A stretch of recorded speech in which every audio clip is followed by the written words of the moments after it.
Cancel. Squeezy. A couple weeks ago, we went over the history of emo music, and now I want to do another music history lesson. Instead of doing an entire genre, today I wanted to focus on a band individually. And the band in question, one of my favorite bands, Blink-182. This is your lesson on the history of Blink-182. So take your seats. Let's get our notebooks out. Let's take notes. Let's pretend we're in real school right now. And so, let's, with that being said, Let's just jump into it. here's the history of Blink-182. So we're going back to 1992, a year before even I was alive. So we're going to times I like to refer as being BS, before Shweezy. And so we're talking about them. So we're going to the origins of Blink-182. So original lineup of Blink-182, Tom DeLonge, guitar and vocals, bassist and vocalist Mark Hoppus, and the drummer at the time, Scott Raynor, who, if they ever make a biopic about Blink-182, which I feel like is going to have to happen, I think comedian Trevor Wallace should play Scott Raynor. Just my opinion. I think if you look at them sides, I'm not saying they look the same. I'm just saying great casting for that character. So really the story starts off in San Diego. They're all from San Diego, except for Travis. Well, we're getting to him in a bit. Travis from California, though. So they're a California-based band, mainly San Diego, if you want to say that. So Scott Raynor and Tom DeLonge, they first met. Tom DeLonge went to Poway High School, which has some alumni. I know Bobby Lee went to high school there, and he has a kind of a beef that they don't recognize him as like a alumni or some shit like that or whatever. But I think they went to high school at the same time, if I'm right. How much they knew each other, what I'm guessing is they knew who each other were or something like that, or they didn't know each other or something similar to that, but I'm always curious about that. He always talks about it on he gets brought up on Bad Friends a lot, like that he went to high school, the same high school. But how much they knew each other, I'm always curious about that. What happened to Tom was at Poway High School, he got expelled because he showed up to a basketball game drunk. And, there is something to say. Like, people go to sports games all the time drunk. So it means you did not do a good job being drunk at a high school basketball game, which to get me to willingly want to be at one, unless I don't know, the school band needs me or something like that to play. If I'm not playing, I'm drinking at games, dude. Don't try to act like you're better than me. But he did not get away with it. So he got expelled. And that's how we met Scott Raynor. And then through that, they met Mark Hoppus through a friend's sister who was dating him at the time. And so that's how they all met. And, don't you feel like it's so that's how the band they met each other. And they started playing together, and they do the normal shit. Like Tom, cool, someone's mowing the lawn right next to the house. Cool. They better be mowing my lawn. That's how they met and they experimented. They went around. Tom, I think he just recently talked about he did an interview with Fender because they released his signature Starcaster, and he was talking about the first gig he ever played and how they're here's 50 tickets to sell. And then when they got to the show, it was a 21 up show and they were still in high school, and they're well, here's 50 tickets back. We couldn't sell anyone because we don't know anyone who was old enough to get in. Stuff like that. Even the guys who were helping them move shit were also not old enough to even be able to be in the show or whatever. And he says that even at that first show at the time, that the sound guy, though they played to nobody, he said there's something here, you should stick with it.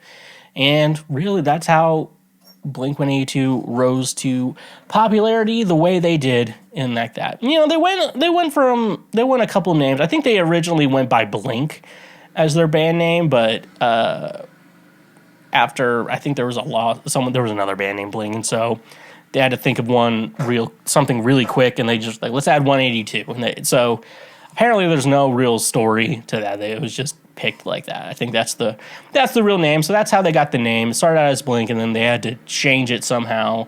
And I think they were on like a phone call where it's like, if you don't change it right now, I'm going to change it for you. And then they just picked 182 out of random, and that's how they did. They released the demo album Buddha, which I thought was their real one, and their album Cheshire Cat, 1985. That is which is, I think that might have been under Blink as well. But yeah, that's really the first Blink-182 album, Cheshire Cat. Moving on to 1995, this is where Blink-182 really becomes Blink-182. Yeah, I think I went ahead on my notes. Yeah, like the room. Oh yeah, back to like how they came up with 182. They thought 182 came from the number of times. So through the years, they're asked where the specific number in Blink-182 came from. The number of times Al Pacino drops the F-bomb in Scarface, for example. Hoppus has stated the guys picked it out completely at random. Yeah, I already told this story, and they delayed that decision for so long. And then eventually, after the phone call, they had to choose between that. So I already went with that. So yeah, by this point, by the time they actually had to add the 182 to the name, they were starting to get a big following in Southern California, which is, how things start. And this, allowed them to start touring, the United States and a little bit of Australia. Especially, they were the opening band for the band Pennywise. If you don't know them, they're rad. They're very punk. And they also, got their start, like as most bands do in the late 90s, early 2000s. They got their start on the Vans Warped Tour. Even Katy Perry started on the Vans Warped Tour, and look where she is now. So it is something to be excited about. Yeah. And then by 1997, they get their major. They signed to a major label. The band is now Blink-182. And they're signed to a major label, and they released their second album, Dude Ranch, which you meet a ton of Blink fans who say this was the best version of Blink-182. I thought I'm more on the opinion we're going to get into the Jerry Finn era of production of Blink-182, but the main, you talk about that as the lawnmower goes around the home again. They signed to MCA. Okay, I'd never thought about that. Okay, and so yeah, this is where they really started getting success when they released Dude Ranch, because their song "Damn It" came out. My opinion is this album wasn't recorded very well in regards to like a punk album. Like usually they don't sound very good, and so because punk has been very much involved in the DIY scene. And it didn't sound the best, and even like you talk about the song "Damn It." On the original studio recording, Mark sings the entire song. But nowadays, when they play it live, Tom sings the chorus, because at the time, the chorus was already too high for Mark Hoppus to sing. If you've listened to Blink-182 before, Mark has a very low register for a voice, and then Tom has the standard tenor higher voice that you typically would see in a band. And mixing the two together really works. Like their voices together are really something special. Even by the time we get to the Matt Skiba era, like Matt Skiba, obviously fantastic. I will never say anything bad about Matt Skiba, but his voice didn't really mesh with Tom's with Mark's the same way that Tom's voice melded with Mark. So when they play "Damn It," that's usually the only song off this record that they usually play live these days. I listen to their current, like on Apple Music, they have like a set list playlist, and I usually listen to that, and I believe this is the only one on there. But yeah, in my mind, I think the recording production really doesn't aim well. I think it's a rad album and stuff like that. And also, I'm kind of more of a fan of Travis. Travis is like the real star of the band, doing that. So yeah, that's Dude Ranch. But let's actually start getting into Travis Barker joined the band. So the story that I am aware of and that I also have in my notes here. So there was a lot of tension between Mark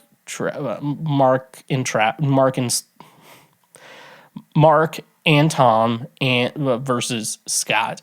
And I believe he had somewhat of a drinking problem. He probably had some mental health issues. In my mind, there's probably something on the lines of sometimes, like when you're younger, you sign up to do something and you know, like, it's really not cut out for you, especially in the music business. Like, you know, you have to, you know, like with touring and promotion and recording and all that stuff, it can really ruin your personal life a lot. And so that's probably what, in my mind, was probably going on with Scott. But the band says it to Tension and his drinking. He had a drinking problem, which I think the drinking problem was probably from something else. And so eventually they parted ways. He was fired, by the way. That's what I said. He was fired in 1998. And Travis Barker joins the chat. He joins the band. They met him on Warped Tour. He was a member of the Aquabats, which my brother dated a guy who's like, my cousin plays in the Aquabats. And I didn't click at the time. Like, that's Travis's other band, old band and stuff like that. So I missed a opportunity there. But Travis Barker joins the group. And I got to say, the moment Travis joined this group for me, is when they truly become Blink-182. Like, if you want to say I would say that is Dude Ranch, Cheshire Cat, that is Blink. But Blink-182 is when Travis Barker enters the band. And Travis, you know, I'm not saying Scott Raynor is not a good drummer. He is a cop now, so I don't really have much respect for him. But he was a good drummer, and he played that shit very well. The thing is, though, and Scott would probably agree with you, Travis is like 10 times the drummer he is. The way Travis plays the drums is so unconventional, and it works way too well. I mean, you go into a studio with a pop punk band these days, like, how are we going to try to get the drums to sound like Travis Barker to an extent? It's really, Travis was the reason how pop punk just became like simple 3-chord, you know, drum, and then standard drum beats, you know, standard pop punk drum beat to like what it is now. Like, he changed the game on what drums can sound like in pop punk music, and he's always had like a hip hop influence too. You know, he was the reason why everyone started wearing those long ass Dickie shorts. You know, it's just, you know, it's how it is. And so, you know, Travis joining the band really took Blink-182 to the next level as a group. And I don't think they would have had as much success. You know, I think they would have had like a good album, and then they'd probably fade into obscurity. But like, Travis made this band superstars, and somewhat even would say household names.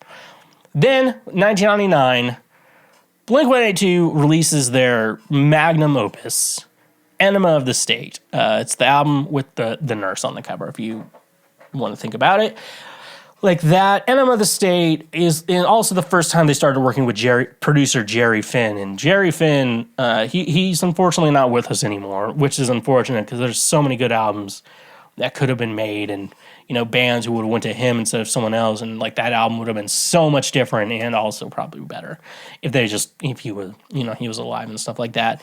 But I think one of the big things about Enema of the State is really Jerry Finn's production, and I think that's really what set Blink apart, and also gave them like a format for Blink-182, even after Jerry sadly passed away, for how they need to write, how they need to record, how they need to think about it in regards to recording music. So I believe, I think it was around this era, Tom got his signature Fender Stratocaster, which, if you don't know, it's one bridge pickup, one volume tone. And for those of you not guitar players, it means that, you know, so like you have the tone knob and you have volume knobs, then you have different pickups. Like where the pickup is on the guitar kind of can tell you if it's more twangy or versus more like muffled, darker sounding, if you know. And so like in jazz, like you always use the neck pickup, you know, that's how you use it in jazz. But in like pop punk, really all they really use is that bridge pickup and the volume tone. That's all anything they're really using with the guitar. And that was Tom's mindset, and that's pretty much the next three real signatures. It's, you know, the Strat, the ES333, and the Starcaster. They're all really still have that main mindset of you just turn up the volume and you play. Like no other, it's not confusing. It's just you turn it up, you play. And I gotta say, he got it when he did that. So he did that, and so like. Really, and I think even getting to that point with Tom DeLonge signature guitars, and those of you who don't know in guitar world, like, I'm not saying like they're like the most versatile guitars out there, but they're probably the most interesting and well made for its type. And it's just super interesting, and especially how Tom plays. You know, it's like, oh, it's just one pickup, one volume. It's so insane. And so I think a lot of that happens with trying out a million of Jerry's different guitars and his amps and stuff like that, and really just like really sit down and focus on that guitar tone. And so you listen to these next 3 Blink records, you know, I got to tell you, those guitars are super good, and for how simple they are, and they're really just amps and guitars and some pedals, maybe. Like, it's insane. So, Enema of the State, first Billboard Top 200. It was in the top 10 in 1999. It spawned the radio hits "What's My Age Again," "All the Small Things," which are great. If you don't know "What's My Age Again," it's a really, you know, it's a kind of a funny song and fun song when you listen to it.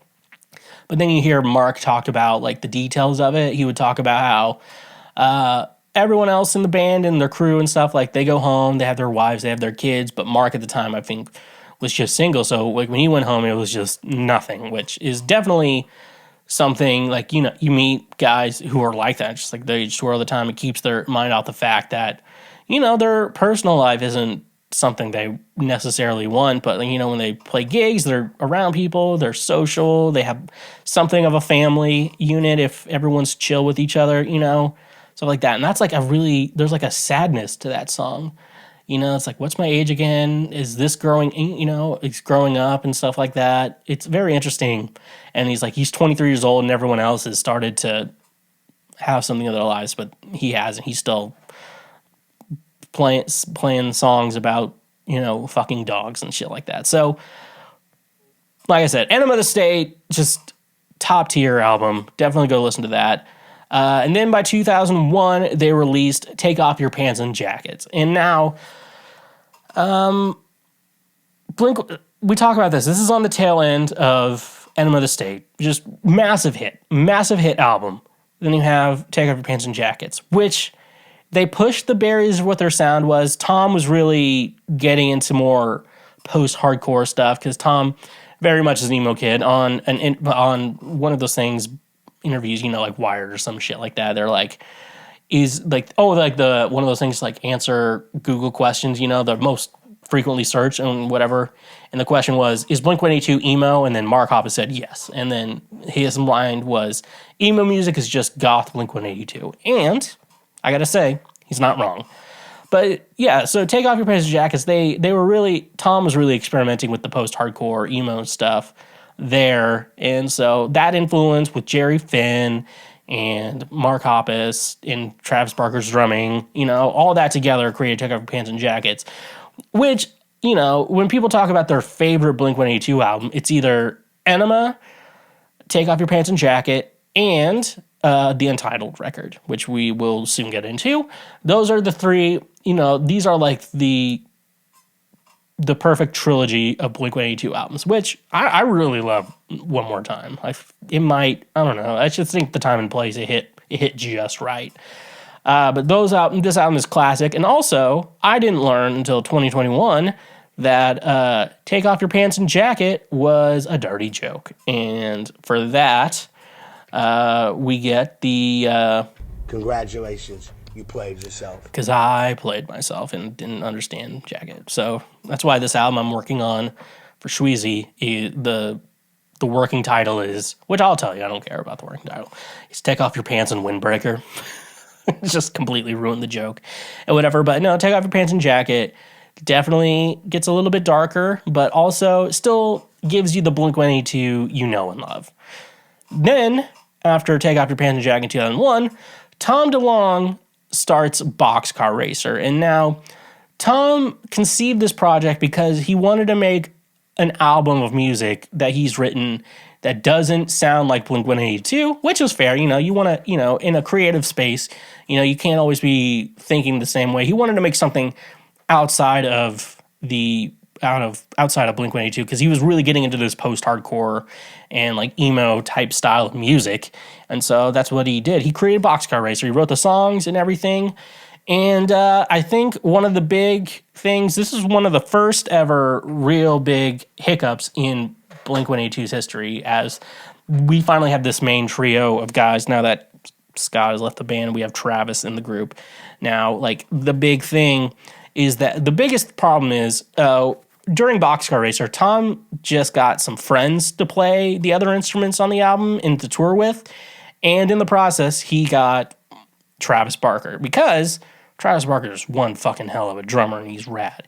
But with that, though, Mark was kind of in the mindset that, oh, are they trying to go on making music without me and trying to figure out this way to do it? And really, in Tom's mindset, it wasn't like that at all. But there was still, there's only so many ways you can explain that. So Tom really said it was pretty bad for Mark. He didn't take it very well. He thought it was lame that he got Travis to do it, which, I think Tom's mindset was like, I don't want to hire a studio drummer. I know Travis. He'll do it for me. He's great. He'll do it well. And I think that was the idea. So it wasn't personal against Mark, but Mark took it personally, which I understand that you could go in that direction. I think they probably didn't communicate very well because they're young and you're just dumb, when you're young. And it's no offense to the young people out there. If you're dumb, you just, it's called living life, and you need years to do that. And it's just how it is, Don't try to talk about it as a big thing. But Boxcar Racer's album, which is just self-titled, I have it on vinyl. I haven't taken it out of the wrapping yet because I've seen it online for like $50. If I kind of want to just find another one in the wild and then use one of them as like the good one and the other one not. So yeah, so they did Boxcar Racer, and I think other guys from the Transplants, that was Barker's other band. He's in that band too. And so, they got together, they made that album, and then after they kind of toured it and everything, they haven't really got back together since. And I think one of the big reasons was probably because Mark didn't take it very well and stuff like that. But luckily, after looks like they recorded, the Blink regrouped and they recorded the Untitled record, which is by far Blink-182's most emo record they've ever released. And I always consider, do I consider Blink-182 an emo band?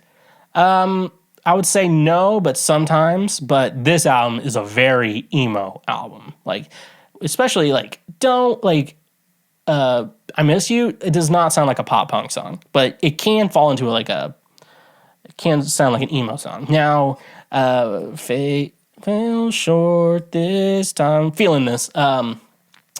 That sounded like it could be a pop punk song, but it also is very emo song. So take those two songs, very big emo influence on it, but it still, for the most part, sounded very pop punk, and still sounded like a record that people were wanting to hear, and it's pushing their sound, but not too much where they're isolating their old fans and stuff like that. And so, that was that. Then they decided to go on hiatus the first time.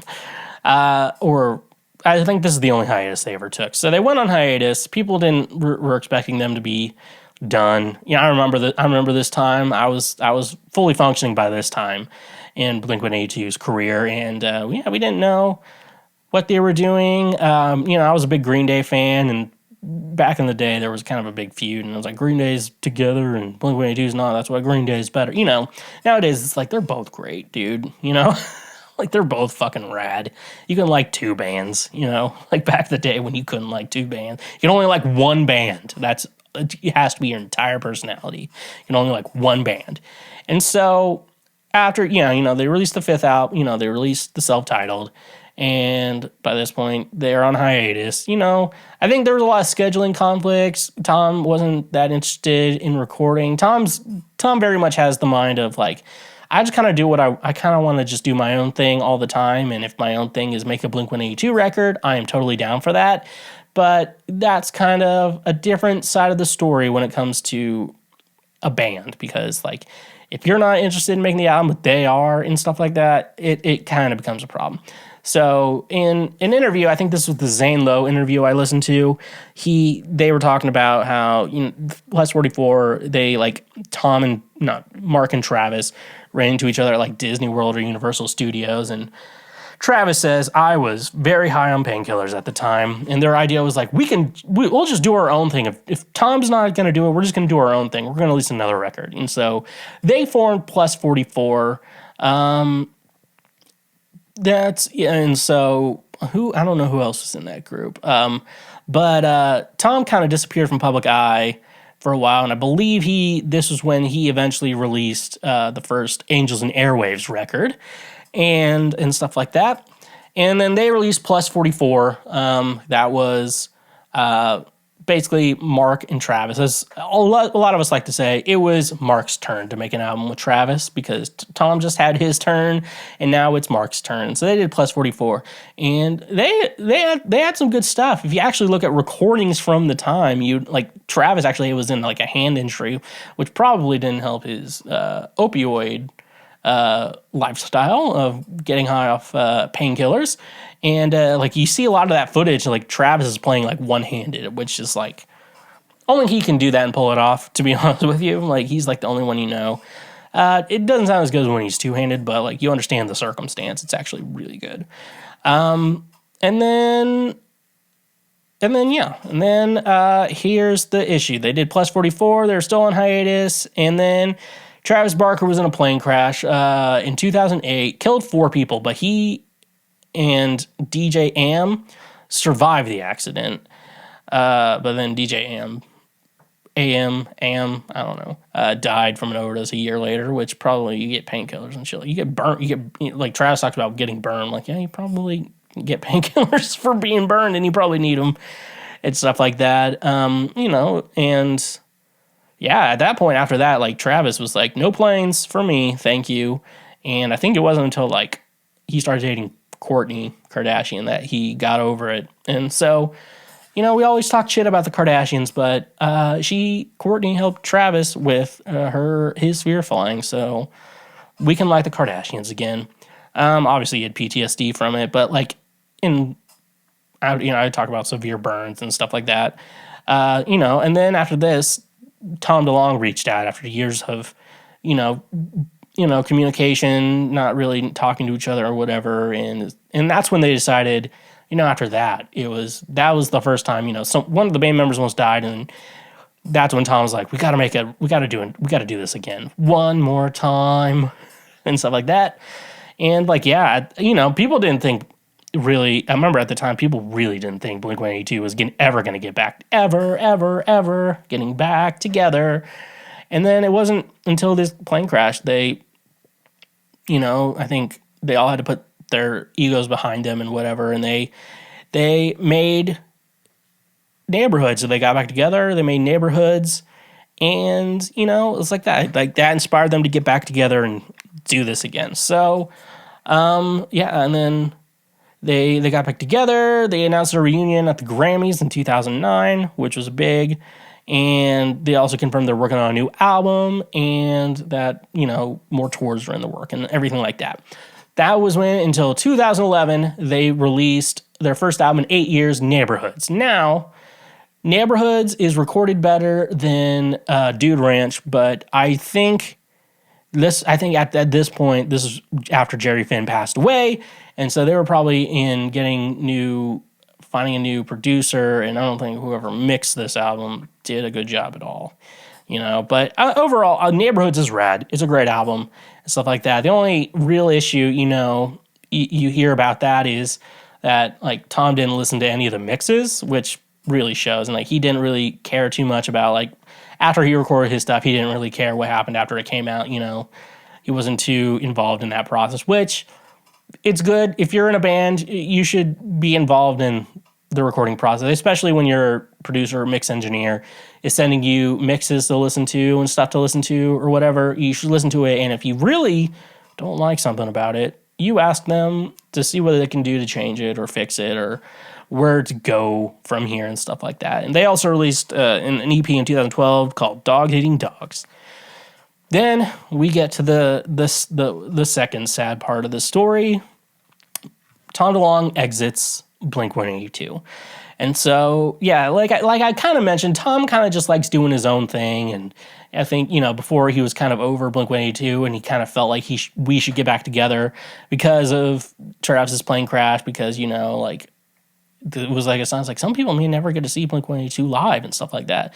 So after that, and then after that, this is when Tom decided he actually wanted to, he started meeting people who worked for the government and stuff like that and talked about some secrets on aliens. And Tom has always been into that. If you listen to Travis Barker's interview on the Joe Rogan Experience, you hear him talk about, he was always into that stuff. Like the day I met him, he was always into aliens and Bigfoot, and he's always wanted to search and stuff like that, for that. And so Tom, that was always a big interest in Tom. So he decided to go forward and do that full time. And he didn't do music. He released an EP during that time. And I think it was just songs he wanted to release because he had them written. They were probably going to be put on the next Blink record, but Tom decided to leave, and it was pretty messy. Everyone was on edge. I remember at the time it was Tom's leaving Blink. Is it even Blink-182 without Tom?